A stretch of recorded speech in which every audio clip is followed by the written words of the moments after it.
without budget change, without anything, you'll get 3 times more efficiency, 5 times more efficiency and output, because they'll actually take accountability to finish something that they started instead of inheriting a problem and then handing off a problem to somebody else, right? I think citizen action has to be central. We need level 6 leadership in all our institutions, and that has to start with us, starting with something small, and then also being fearless and being open-minded to both support businesses and government, but also challenge businesses and government to do better. And we need to keep an overall perspective of what is going to improve quality of life, not economy, environment, trees, this, that. What will improve quality of life holistically? I think we can focus on that instead of GDP, or instead of 1.5 degrees or 2 or whatever. I think we'll have much better outcomes than this fragmentation of our attention into multiple goals which often compete with each other. Probably I'll leave with that. Thanks. I'll just pick up one of the observation. Implementation, I think that's the key. That's the big challenge. If I ask you, who is the air quality manager for Mumbai? Sir, who is the air quality manager for Mumbai? There is none in that.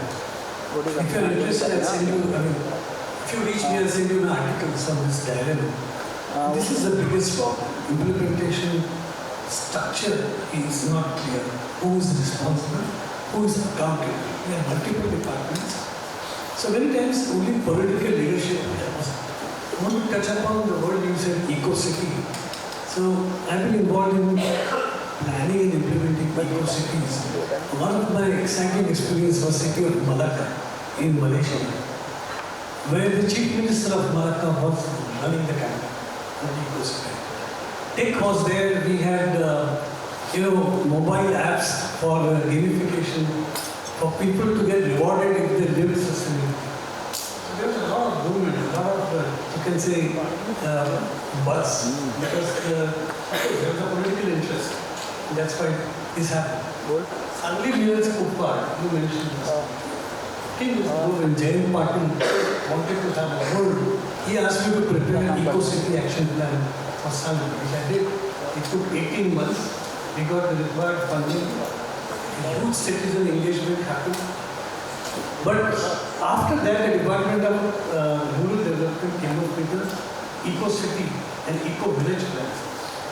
So to me, doing one pilot, if it resulted into a state-level program, was satisfying. But what eco meant was not interpreted similarly by the Department of Rural Development. They said plant trees. That was not the eco. So I take your point, implementation and implementation. That's it. Got it. Last one. Abhijit, then I think there's one point which came up, the role of private sector, I think Manas alluded to. So if you can bring that into your closing remarks as well. Yeah, I feel Govind's collaboration is the key. Because we live, obviously, the multipolar world, but this is a multipolar society. So government can spearhead and should spearhead climate action. We also need collaboration from various other sectors, including the private sector, active citizenry, organized groups, researchers, civil society play a crucial role. And I believe that sustainability is something which should not be confined to the Department of Environment alone. It has to become the public policy bedrock. It should inform public policy decisions across the board. And that is something what we are doing by bringing in the EBA policy, ecological based adaptation policy. So that becomes the framework policy which informs decisions across the board within the government. And private sector can definitely lend the financial support to climate action. Because as climate situation worsens, climate action needs to deepen. It needs to scale up. And it will take financial resources to finance the scaled up climate action. That would come not merely from the government. As of now, the bulk of climate action would come from public finance, that is true. But in the days to come, it has to come from blended finance. Private sector banks, multi-lateral development institutions, non-banking financial institutions, international financial organizations like the GCF. So there's a crucial role I see for the private sector to play into climate action. Okay, thank you very much, all of you. And I think we've seen an interesting blend of thoughts. I'll only say one sentence, which is really, sort of a bottom up and top down. And you've seen versions and views on all those approaches right here on this panel. Thank you very much, and thank you, Aga Khan, for inviting me.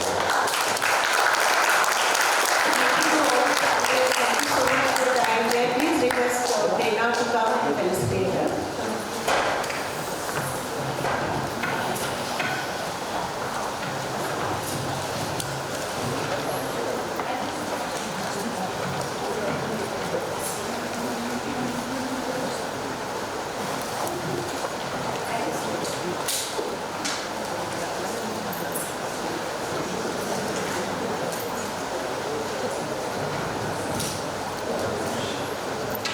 Thank you so much for an insightful conversation.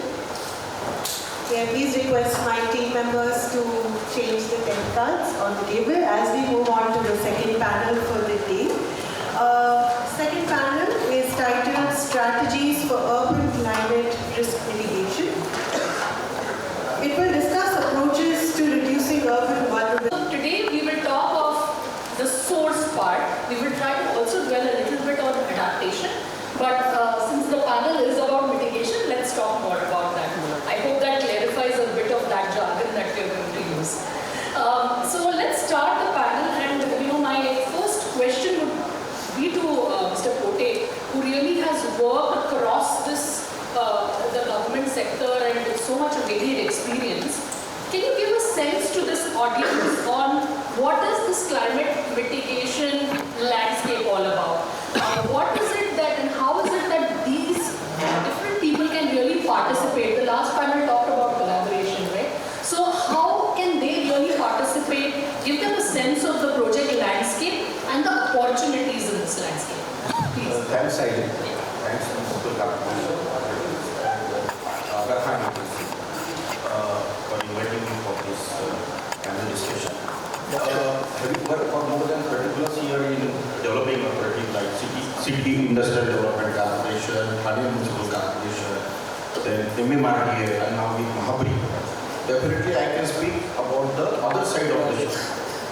So basically what is happening now in municipal corporation, there is definitely awareness has increased. No doubt. Last 10 years, awareness has increased.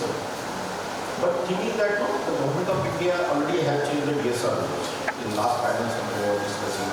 So it is mandatory for municipal corporation authority to go for energy efficient appliances. It is a mandatory. So as a routine thing, it comes out. LED lights, energy efficient, everything has come out. Then various schemes of government of India, just like solar city program, then smart city program, Amrut city, Ajiva Solar. So it is not binding on the municipal corporation. There are few things which I would like to highlight. First thing is that municipal corporation have any other development like MMRDA. They have a statute of development control. So we speak about, let's speak about that. We Indians as a whole, we create problems and try to solve it. So in development control rules for next 20 years, if we can incorporate certain things. For example, Chennai city has come out with the development rule wherein they are going for a heat mitigation. That plan is built in. So there is not a single development plan I have seen in Maharashtra wherever these things are incorporated. We are not talking about the development control rule, heat islanding effect. So what should be the construction material, housing construction material? We generate heat envelope and then think about energy efficiency. So what can be done? Can we use LC3 cement, which we are doing in Thane? So all those things need to be incorporated. One. Second thing is more focus should be on the municipal solid waste and liquid waste. Because this is again very important because methane is, generated out of that. So it is more dangerous also.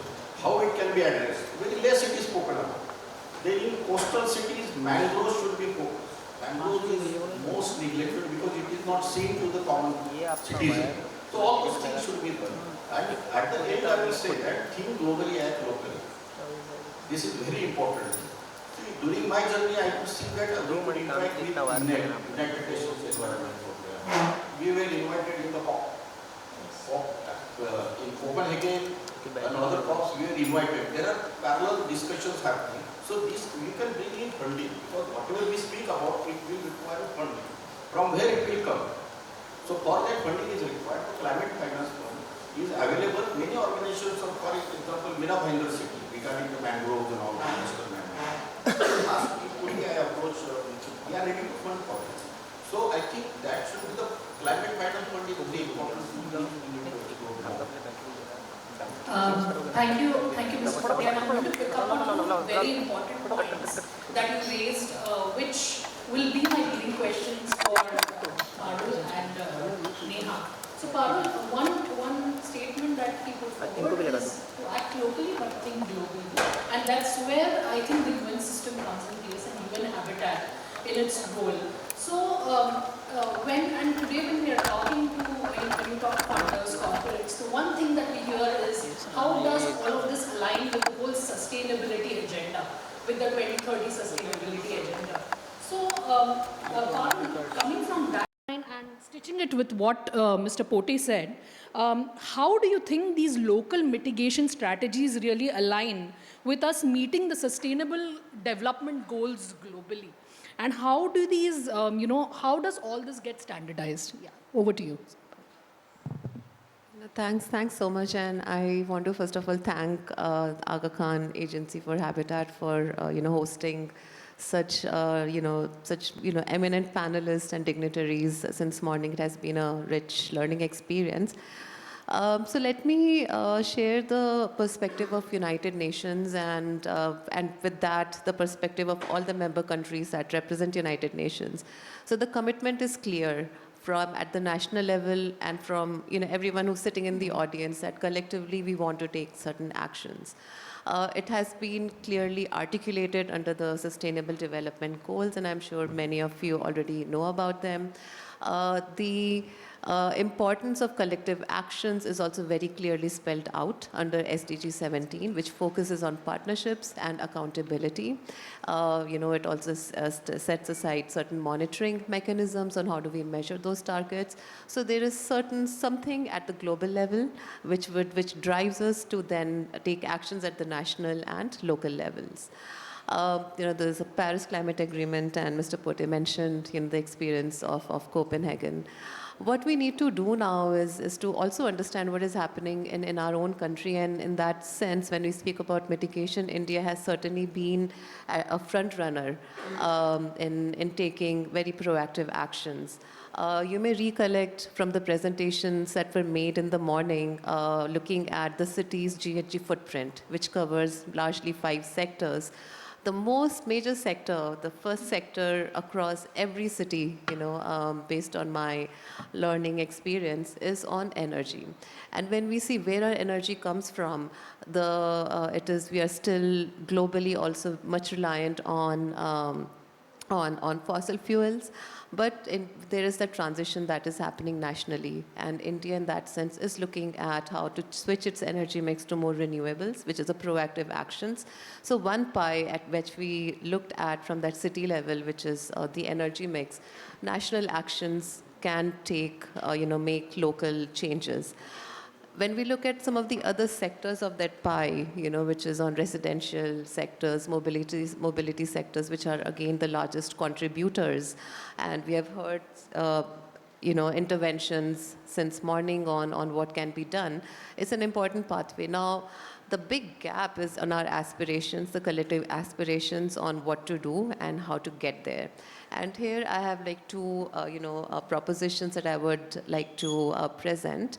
One is on the integrated actions. Now, in my learning also, our nomenclature vocabulary is involved. What we call climate actions today used to be called sustainability strategies, but the inherent intent is the same. We need to collectively come together towards a vision, and we need to, anchor, we need to convene around that vision, and we need to find ways to make it actionable.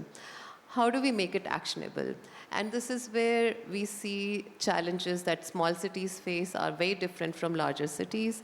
From planning to implementation, there are specific stages. You have a vision, you have a project pipeline, but then someone has to put in some technical insights to prepare pre-feasibility reports, feasibility reports, your PPP structuring, financing, risk assessments, and and then finally, get it down to the implementation level, which is where we see the resources that the big cities have, the expertise, technical understandings, not the rich, the larger cities have, is very different from what smaller cities like Mira, Bhayandar, experience. And these are sort of the important entry points that we need to come together and understand and see on how different collaborators, stakeholder segments can co-create, co-design and co-implement.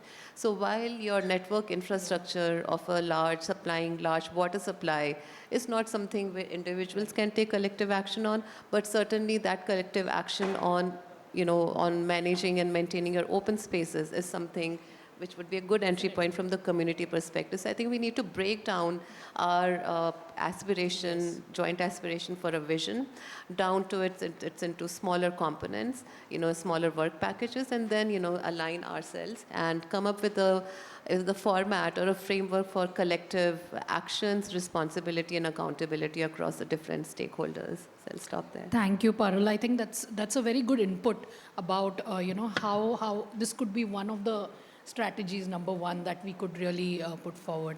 But now coming to Neha. Neha, I would like you to kind of talk us through what is happening at that city level, right?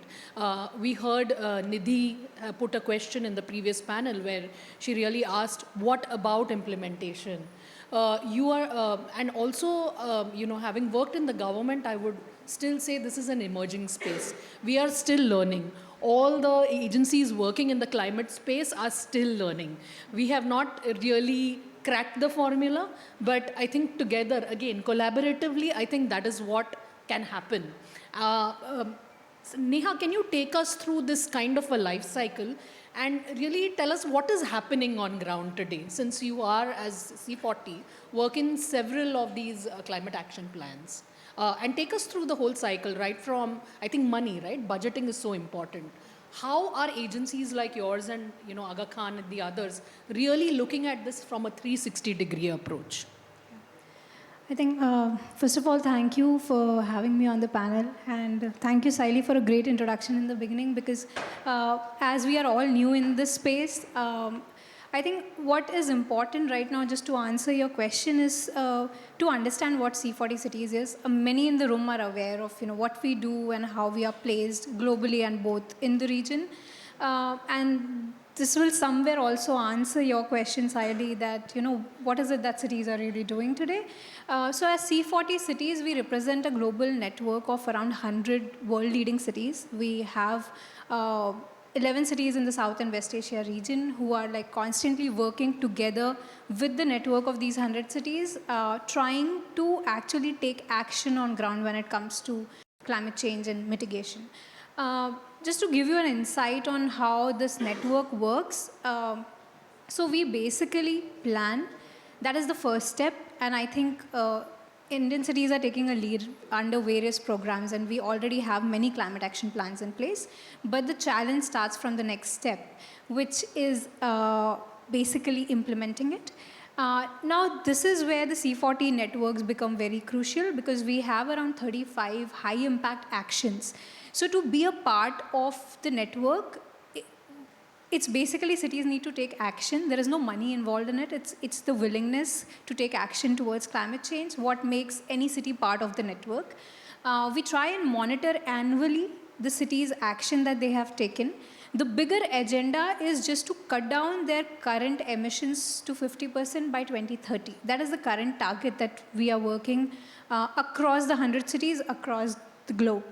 Where this target actually helps us is we monitor 5 different sectors. Just to give you an example, waste being one of the largest emitters in methane segment, transport through fossil fuel emissions, building and energy consumption sector. Then you have urban planning, which is like a cross-cutting theme where we try to build in frameworks which can help in implementation. And the final one being resilience, because climate challenge is something which has become a reality and we need solution as we speak. Right. So therefore building resilient infrastructure is something that we need to actively work on. And these are the 5 broad categories under which we have 35 listed high impact actions which we monitor annually across cities. And then to make it implementable and mainstream it, we work with the cities to come up with, say, frameworks that are integrated into their building bylaws. How can we integrate, for example, the energy efficiency rules into their DCRs, the development control norms. So these are the kind of actionable items that we work with the cities. And climate budgeting being one of the important factor, and Mumbai is the lead country in the whole of the South, the global South. And they have come up with announcing like 30% of their entire budget to be dedicated to the actions that are very climate central. So that way, we have Indian cities leading it already, but it does not end there. The next thing is to innovate, and I think that's where the role of C40 and the network comes in. Correct. Because we need global learnings, but we need local solution. Even locally, you work with other partners, right? Yes. Yes. That's again where the collaboration part comes in. I know your Yeah. Mumbai action plan is with several Yes. other partners, and you go in as a group, right? Yes, That's how it yes. And happens. therefore, the innovation becomes very crucial. Correct. And to help city lead certain actions. So, for example, Mumbai, the energy transition has helped us, activating 42 cities in the state. And now we are working with 42 cities across the state to come up with their energy transition plan. So this is how, you can have a local leader, region leader, and then try and help them work together and find a solution around it. So that is how cities are trying to take action on ground. Again, this is a slow process, but we are hopeful that we are moving in the right direction. So am I with everyone hearing that together. there is implementation happening in bits slowly but surely? Is that what we are kind of coming to? I would say that we are moving in the right direction. The implementation is still at a level where, we might not see a huge change coming in. Immediately. But, but that is not something I would Sure. say should make us reckless at the moment. Sure.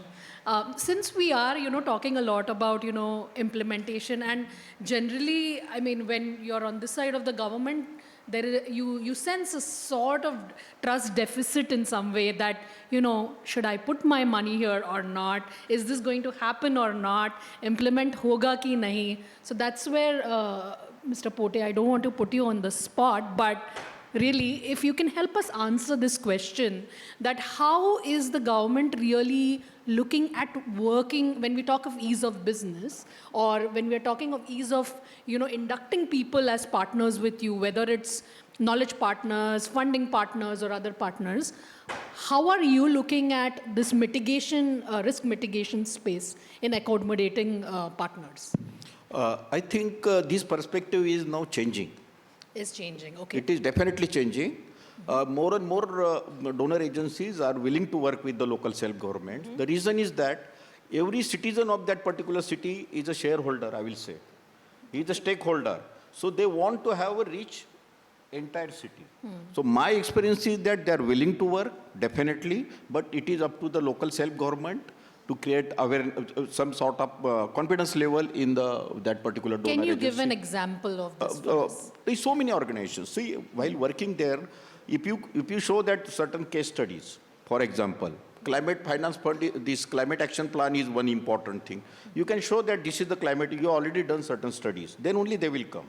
If you say that, see, basically if you are trying to work in a silos, replacing few lamps or planting trees, that will not make any impact. So if you have a climate action plan, if you represent the case, see, this is the mangrove reinstate, for example, they are willing to donate the things. That is really, I tell you, last 5 to 10 years, the entire sentiments have changed now. But it is up to the local self-government also to create the confidence, transparency, certain documentation. Documentation is also very important, and most important, public participation. See, in municipal corporation, local self-government, corporators, they represent the entire city. Mayor, participation of mayor. Only administrator saying something will not make a change. Right. So participation of, that is the reason that in Solar City program, mayor were involved, standing committee chairman were involved, corporators, because ultimately when the proposal goes to the general body, there will be a hurdle. So their participation is very important, both way. You can reach individual lane. Right. gully, that impact can happen there. So Right. see, for example, You had the advanced locality management, you Yeah, had yeah. the, all of See, that. one example I going will first, give, you know. since you asked me. When we promoted LED lighting, first time in 2012 in the city, so there was a public participation. We work with the climate group, that is the international organization, and pilot project was conducted, 350 LED lights were changed, sodium lights were changed with LED. Then it was published on the website. Right.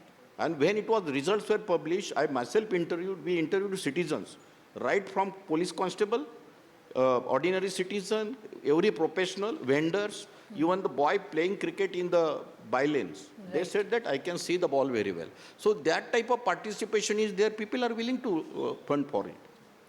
One of our audience had also asked that, do you consider their sentiments when you're even planning?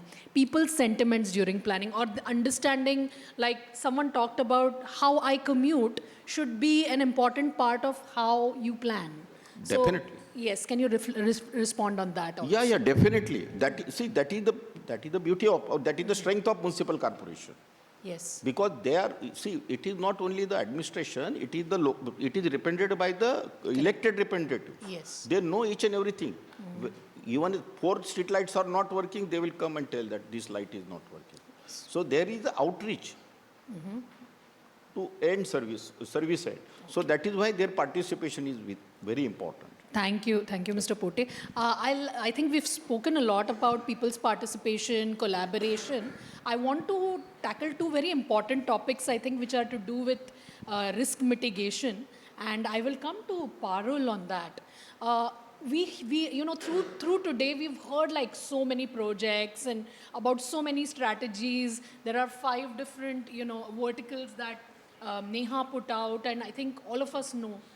When I want to put my back behind something, or I want to kind of support something, how do I prioritize what is important? Otherwise we just see ki ped laga rahe to ped hi laga rahe. Everyone is really putting their money into growing trees, or doing one thing or the other, or if it's water bodies, everyone is doing water bodies. How does one really prioritize this? And are there any standards by which someone can decide that X is good or Y is not? Can you help us understand that, Parul? Well, thanks. And I think the answers are all amongst us. But I'll give you a very specific example from our experience in India. And picking up, and as an Indian, I can resonate the frustration everyone is expressing on using public transportation and such. So I thoroughly agree with what Dr. Modak mentioned about science-based advocacy and making that accessible and making that clear across all the age segments, across all the across everyone, be whether they have that background of a scientist or not. And so just very recently, the Ministry of Housing and Urban Affairs has endorsed a framework that UN Habitat had developed over the last 5 years, which is a collection of specific indicators, which, believe it or not, but the cities are already collecting. But different departments are collecting, different institutions are collecting, and no one is really putting it together in one document. So it's not an exercise in thinking of a new indicator, it's exactly what is there, but packaging it in a way that is easy to understand, and then putting certain global and national science-based processes into it. So for instance, if we say our per capita green space in Mumbai today is, and I'm just throwing a number out, is 30 square meters per person, is that enough? What is a global standard? What is the national standard? Where do we want to aspire to? So putting certain benchmarks and thresholds into it to say that at a minimum, if we do not achieve a threshold of 35 square meters per person, we will give ourselves an F grade. But eventually we want to aspire to that 50 square meters per person. Now having something like this, a set of indicators which are being collected, which are being visualized, using your influencers and so on, making it more accessible, gives a very, very good entry point to reach out to your local mayors, city councillors, to your your municipal commissioners, and to lobby for action. It also then helps, I think we have to understand that there is a process where our leaders or, the bureaucracy is transient, it changes. But speaking from experience, when we show these indicators to a new, administrator who has come and joined the city and say, this is where we are. If we do A, B, C, and D, this is where we can be. It's an instant agreement because it's again based on science, it's based on data, and everybody is there in good faith. They want to create that action. I'll just take a few minutes on then how to go from this data to action. And I think this is where we need to understand the strengths of different types of stakeholders. Individuals will not be able to set up a transportation network. Municipalities will have to do it. We will have to get funding from GCF to get the feasibility studies done, from World Bank to finance the loan. But individuals can play action, take a role in changing the toilets. In maintaining your green spaces within your neighborhoods, in lobbying for the solar panels. So we have to be very cognizant when cities are preparing the climate action plans, when we're providing the technical advisory to create those project pipelines, to give a specific role to each of the stakeholders and to be very clear, to be very vocal in our advocacy. And these small actions can make a change. And we have seen, we are seeing that in Orissa, they've taken some, pardon my ignorance, I've not done very deep research about the actions in Maharashtra as well. It's also one of the states that has a very strong local, action. But it's possible. We see those examples in our own, within the context of our own cities. It's just being formalizing those, establishments and carving a space for everyone to be a part in the city's, development story. Thank you, Parul. Thank you for that. I think very important points raised. In fact, one of the things that the National Institute of Urban Affairs had actually come up with, and I was working on the Climate Smart Cities Assessment Framework for 3 years. It started as a very rudimentary, 49 indicators framework, but grew on to having around 200 odd indicators. And I think that became a very good, tool for cities to plan ahead, but also for people who want to partner to understand where they need to put their energies behind. So I think Parul, that was a great response, and I think more things like this need to come ahead. And finally, I know when we are talking of risk mitigation strategies, one very important thing is the fact that it needs to be done in a just manner, right? This transition, and like we discussed, that while this space is new, there are new skills that are required to tackle this space, which also means capacity building, upskilling, and getting ready for the so-called green jobs. So Neha, I would like you to come in there, considering you're working in this space, your organization. How do you think we can kind of rope this into our larger ecosystem strategy? I think that's a very important point, Saili, and as we work in the segment, and I would like to just take an example from the mobility space. So we are working on EV transition. We are trying to promote zero emission vehicles across, like be it the private space, even the government is procuring. One of the major challenge, and this is coming from a recent study that we did on ground, we interviewed around 500 plus truck drivers and few mechanics, and we tried to understand, what is it that they are, why are they hesitant in moving to greener fuels, or even try something outside of ICE vehicle. And the idea was, what if my vehicle break down? If I'm on a long haul trip, do I have, I won't be able to diagnose. This is more software based, it's more electronics, less mechanical now. So we definitely know that with this transition, there'll be certain jobs which won't be relevant. And the number is close to 20%, so to say, in any ecosystem if you pick. But there are going to be new jobs, and the numbers are matching, close to matching. So 20-25%, there will be new kind of skills that will be required. And therefore, there is a lot of scope for upskilling and upgrading the existing, the workforce that is there. And this is happening across the sector. Mobility is one such example. With the more and more we are looking into circular cities with, say, going zero waste wards and all, I think it's the informal rack pickers, who need to be trained formally, upskilled, and because they are the crucial part of bringing circularity in motion on ground. So these are the kind of entry spaces that we have even for a lot of CSR fund to flow in, because more than the government's presence, it's the CSR and NGOs that are very closely working through health segment, through the other social sector schemes, and they are working very closely with the informal sector. And therefore, that is the opportunity where we also very closely like to work with people on ground, closely working with the informal space, to try and integrate them and help them transition to greener jobs by upskilling, and also trying to make new technologies be available to the people who are actually dealing with it on the forefront. So I think that becomes very important, that we make it socially inclusive when we are transitioning to greener approaches and trying to be moving towards zero emissions. Yeah. Right. And I think this inclusivity has really to be bottom up but also top down. Yeah. You need very good people at the top as well, who are well trained in the sector, but also people right at the bottom and at every stage to really, be there to support the whole transition. So with that, I think we have run out of time. And, I would skip the questions because I think you can directly interact with the panelists and have the questions. That would be good, because then a one-on-one is always better, is what I feel. While, I close, I think a few thoughts.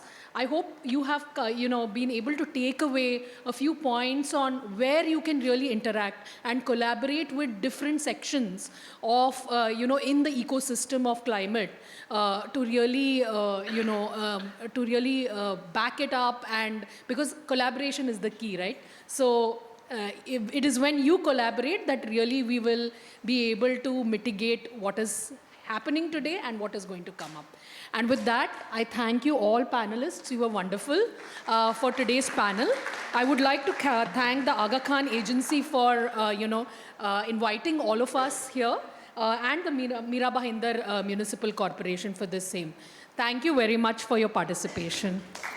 Thank you so much, Saili, and all the other panelists for your time and insightful discussions. May I please request my colleague Anita to please felicitate the panelists.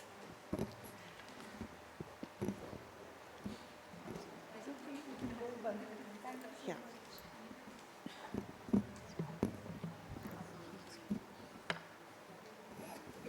So may I request somebody to please take a group picture. Prerna, please be a part of the picture. Yes. Sanjay sir, आप भी please join करिए group photo के लिए.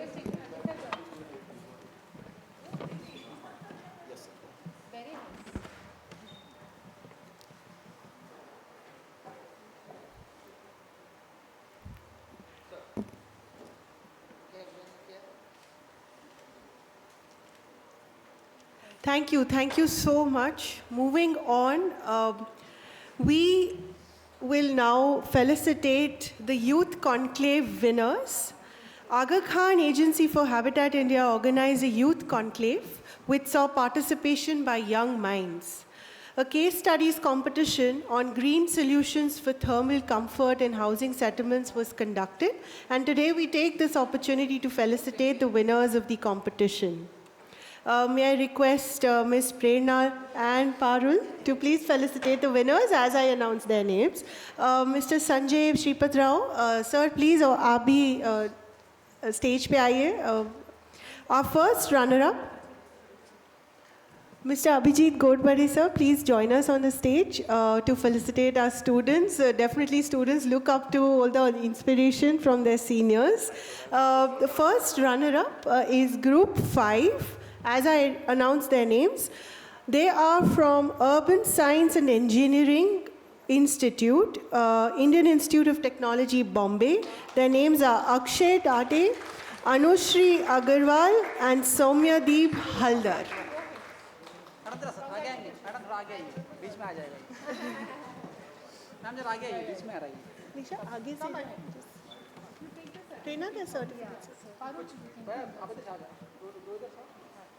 First, you just give the certificate. Yeah. Yeah, go ahead. Come.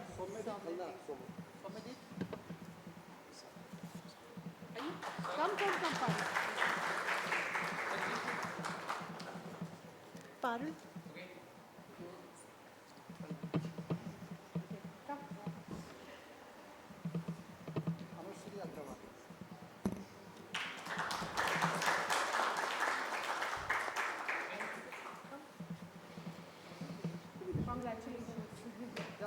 Can we please have a round of applause for the winners?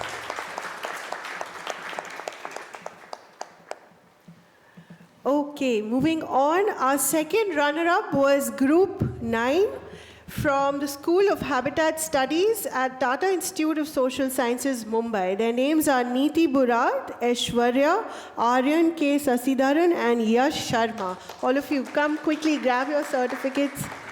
Congratulations.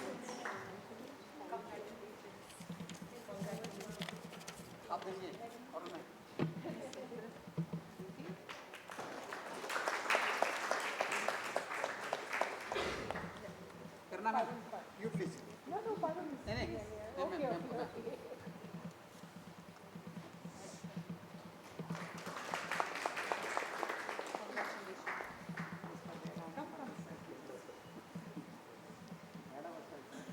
You can give. Yes. Chalo.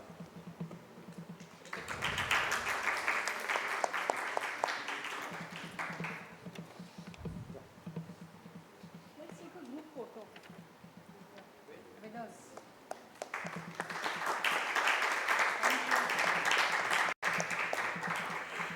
As we are moving towards the end of our event, we will like to close this event with our Municipal Commissioner speaking and giving out the closing remarks. Sir.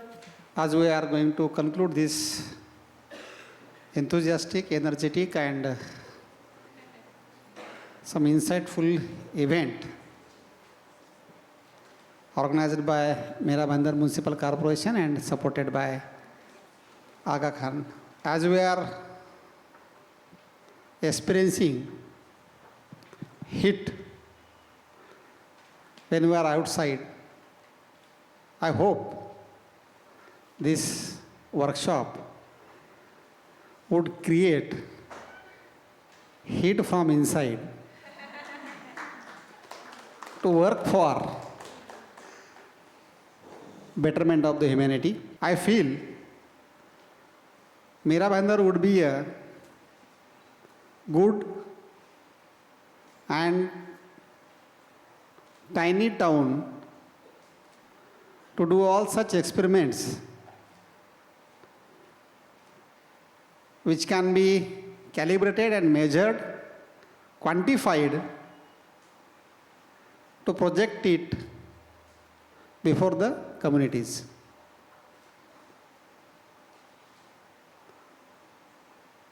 The experts, panelists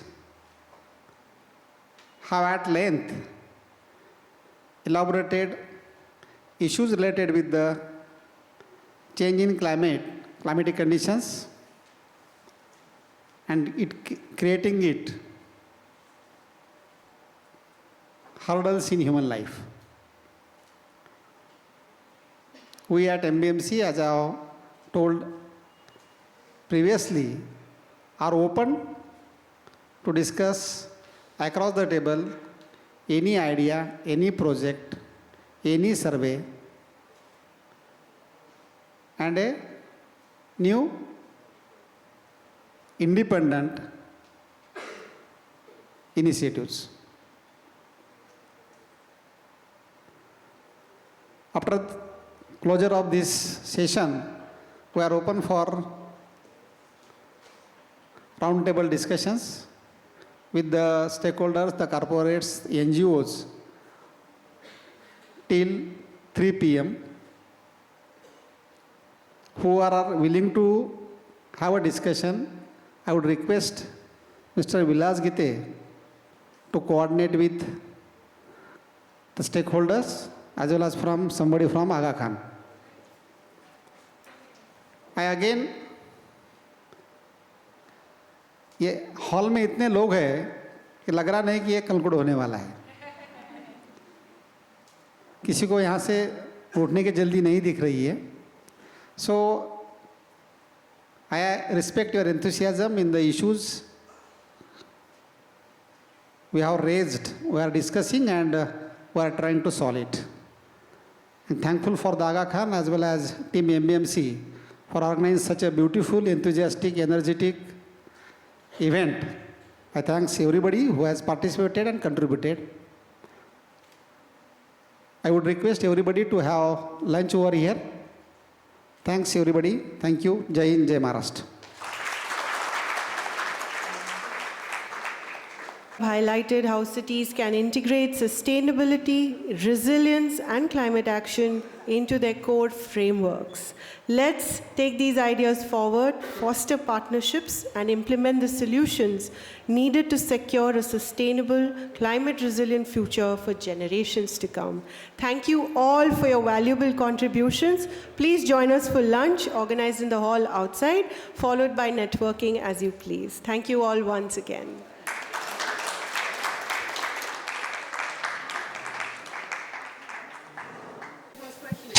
What prompted the Mira Municipal Corporation and Aga Khan Habitat Agency to prepare for the Mira campaign?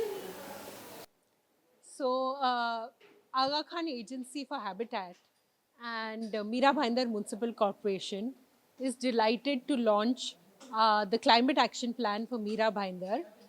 We were so happy, in fact, it started with cooling solutions for heat waves. We had piloted in Hyderabad. All of us, as you're aware, 2024 was the worst year when it came to heat in the history. So it's very important to create cooling solutions, especially for the vulnerable. And of course, it affects all of us. So in Hyderabad, we did a study where we piloted and we covered, 1 lakh square feet of rooftops with this SRI paint or white color paint. And we found that it brings down like 3 to 4% of temperature, which is great. You may say 3 to 4%, so what? But when it comes to people living in informal settlements or slums, a lot of diseases are heat-led. So as a result of that, we said, let us do something now on a city level. So in fact, we approached Mira Bhayandar and we are delighted to work on the climate action plan. It didn't happen overnight. In fact, we worked to collect 30 years data, and we are projecting it to 2047 to make Mira Bhayandar a climate resilient city. How did Mira Municipal Corporation come on board to help making this plan, and what was the role of the people? So it was great to work with Mira Bhayandar Municipal Corporation because a lot of the data resided with the corporation. So when you're talking about 30-year or 10-year data, so we work closely not only with the commissioner but with the entire team. We're very happy to say in terms of the key findings of the plan, 62% is contributed through energy emissions. 19% through transportation. So some of the key findings of the Mira Bhayandar Municipal Climate Action Plan shows that 62% is contributed through energy emissions. And out of 100%, 40.5% comes from residential housing societies. So we are delighted to say that we didn't stop at the plan, but we actually took up a residential housing society of 282 units and increased the efficiency by 62%. So not only are we stopping at that, we are getting it certified by IFC Edge, and if all things go right, it would mean that, it would be the first existing housing society in the world to get certified. So if you ask me how is this connected to the main plan, so what you can do on a residential level directly contributes to the emissions of your city and country and the world. And what is great is this model can be replicated in other housing societies, in other cities in India and the world. Can you emphasize a little bit more on how the collaboration with the municipal corporation happened? Right. So we approached them and they got on board, and we've been working with them for the last 1.5 years. In fact, our people were based in the corporation, and our interactions have been on a weekly basis. So a lot of good work, and would like to acknowledge their cooperation in it. What kind of strategies have you adapted to control carbon emissions in the climate action? Right. So I was talking about what you can do on a housing. Of course, there are different verticals like energy and buildings. Then you have flood and water. We have suggested strategies in those areas too. Then you have, of course, waste, transportation, different verticals. So a big focus, given that 62% comes from energy and buildings, we are focusing in this area. Besides the work that we have done on a residential housing society level, we have actually taken up 3 municipal schools, and we are working to see as to how we can make them energy efficient. We have put in measures which will bring down the electricity bill at least by, I don't know how much, but realistically around 20%. The other vulnerable population is the slums, informal settlements. So we have put in cool roofs, something called alufoil, increase the ventilation, to see as to how we can improve that. So if the models work, like I said, it can be replicated anywhere. 50% of Mumbai is people live in slum settlements. So these solutions, which are the demonstrated models, could be very useful, anywhere in India or the world. Yeah, I think we've covered it all. Is there anything that you think you want to add? Nothing, I'm good. Good? Yeah.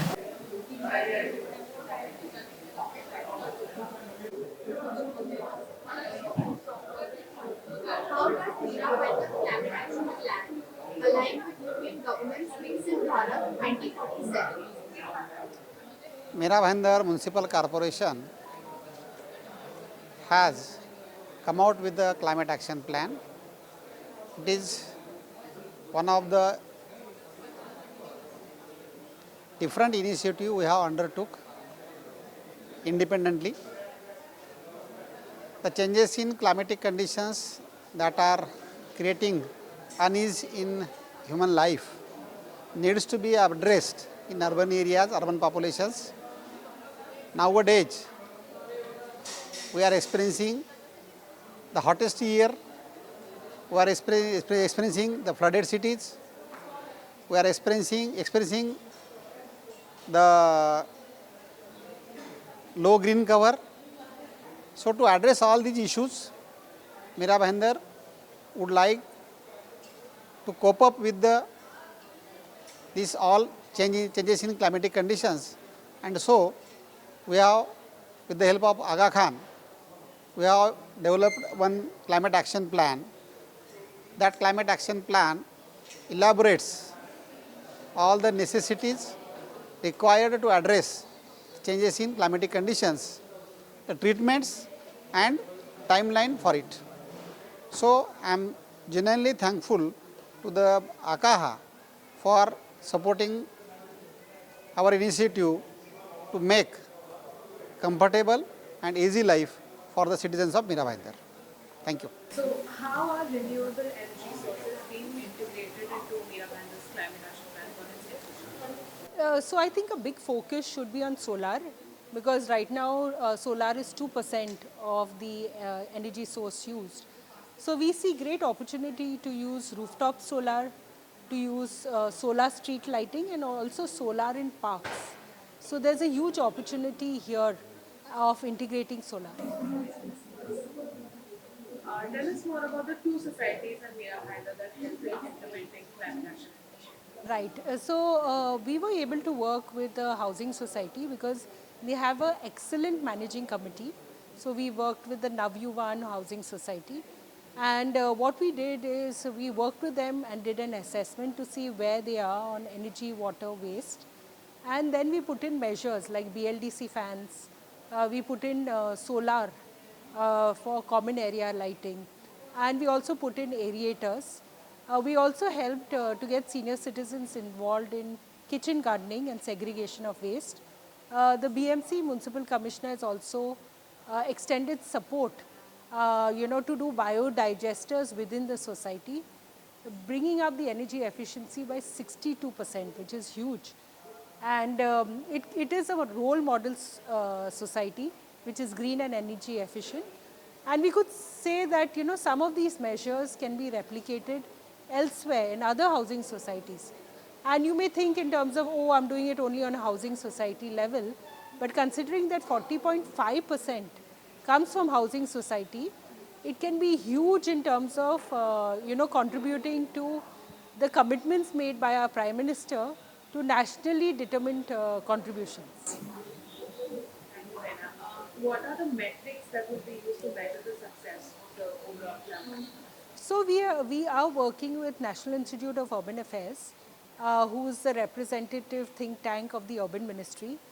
We have frameworks that we have following with them, and all the recommendations are tracked and updated on a periodic basis. So we'll be using that framework and those metrics. Now we'll move on to just focusing on the climate action plan. Beginning with, if you could provide an overview of the plan and what are its primary objectives. Right. So the climate action plan is a document. It's like, if you want to start somewhere or if you want to know what progress you've made, it's very important to measure and to know where you stand. And it's a great document to get people to work with you. The next step of a climate action plan is an investment plan. Because while we may have plans and we know in terms of the roadmap, you need money to implement. So it is estimated that worldwide there's $300 billion required on a yearly basis for climate change. So here too, the next steps would be in terms of to work on investment plans and to get different parties involved and take it forward. What are the key initiatives in this plan? So we have focused a lot in energy and buildings, where we worked with housing society, we worked with slum settlements, informal settlements, and we worked with schools to increase the whole thing on energy and buildings. We're also working and given suggestions on flood because it is landlocked, and in terms of specific wards, what can be done. Specific suggestions have been given in the area of biodiversity and keep, having people's biodiversity registers. And in the area of waste, the municipal corporation has done fabulous work where they are already, converting waste to energy. So yeah, so that's a broad outlook. How does the climate action plan on engaging with residents and stakeholders during the implementation? So we would be like, we are already working with one housing society. We'll use this model to inspire others and tell them in terms of the cost benefit. We're working with 3 schools. We'll see as to how we can work with the school community, working on the demo in slums, how we can accelerate that. So there will be active involvement of the residents to implement this plan and the varied stakeholders. We are also looking to see in terms of funders for this particular action plan. Just the last two. What are the most significant challenges in Mira Bhayandar city in terms of implementing this plan? So I think the most important thing is funding. So if funding is available, we have demos that we have done, we can scale it up. So next step is investment plan and funding partners. And lastly, what role do partnerships with Mira Bhayandar Municipal Corporation and other organizations play in enhancing this plan? So as you know, climate is such a huge issue. It cannot be done alone. It requires partnerships. So it's great that a non-profit like us is working with Mira Bhayandar. And in fact, we are looking at certain corporates who have expressed desire to participate and fund and jointly work on projects, including on cooling solutions for heat waves, on bringing down carbon emissions. So that's the way forward. Thank you so much.